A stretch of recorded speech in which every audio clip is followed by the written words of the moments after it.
Hey guys, Dr. Decks here. Today I want to show you how to sturdy up a deck. If you have a deck that's wobbling and it feels like it's moving back and forth, it probably is. We're gonna add some bracing to this deck called V-bracing. And it's my favorite way to sturdy up a deck because it always works and it always locks it in real nice and tight. So if you like what you see today, you learned a little something about how to sturdy up a deck, don't forget to hit that subscribe button and that bell icon to be notified when we're putting out fresh content. All right, so the thought is I have this really massive deck that's very high off the ground. I'm locked up against the house, which is great, but I'm 15 feet away from the house over here, and the deck wants to do this. Now there's no decking installed on this deck yet. It's just joist, 2 posts, and a massive beam. So what we need to do is we want to eliminate as much sway as we possibly can out of this deck. So what I'm going to do is if my joists were heading straight towards you like this, and I have a beam here and a beam out here, I'm going to add a V-brace on a 45-degree angle from the center point of the house this way to lock these joists in place and to lock the beam in place and to keep the deck from doing this.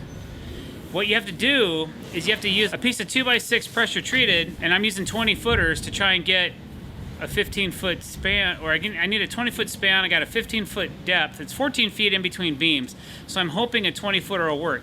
I may be a little off of a 45-degree angle because what we're going to do is we're going to create a template and we're going to mark it, and then I'll bring it down and cut it, and then I'll come back up and install it. This is a really great way for you to eliminate sway.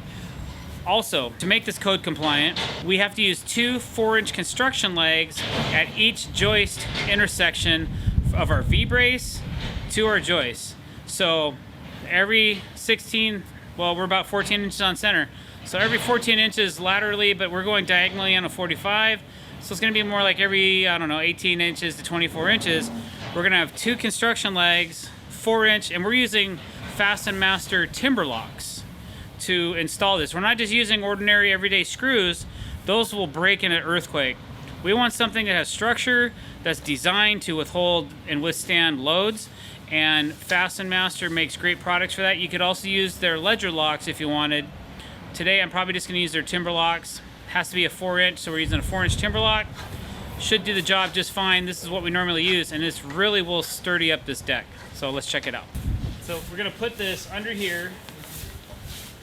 We're going to clamp it, and then I'm going to see how square or how much of a 45 we have.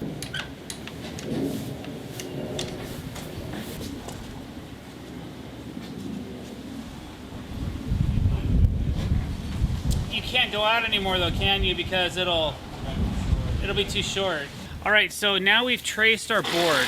Now, if we wanted to put this on a true 45-degree angle, this board would not be good enough. So what we did was we maxed out the 20-footer to see what it would look like and what angle we'd actually end up with.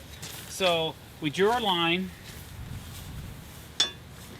and when I check it, I'm at a 44-degree angle instead of a 45-degree angle. So that's acceptable for me.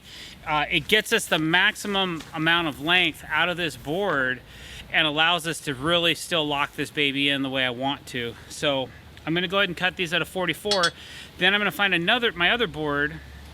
I'm gonna trace it and cut it out as well. So I have 2 matching pieces that are exactly the same length. And then I'll be able to G-tape those and then be able to install them.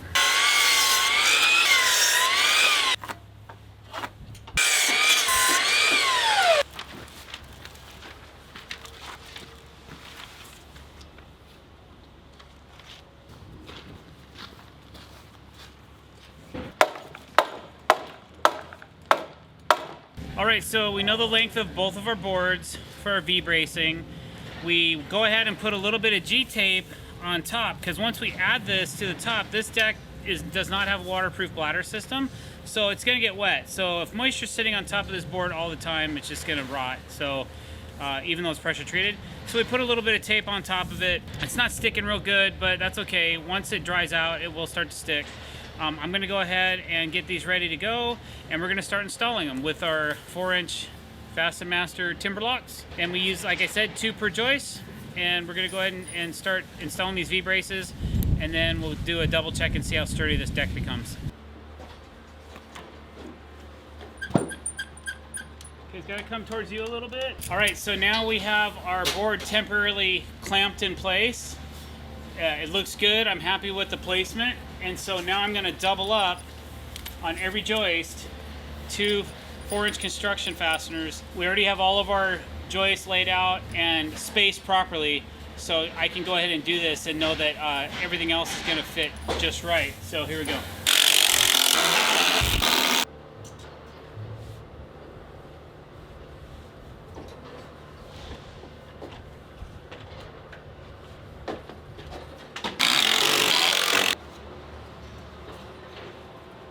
All right, guys, there you go. That V-bracing that you see up there will now eliminate the sway and the wobble that we were getting earlier in the deck.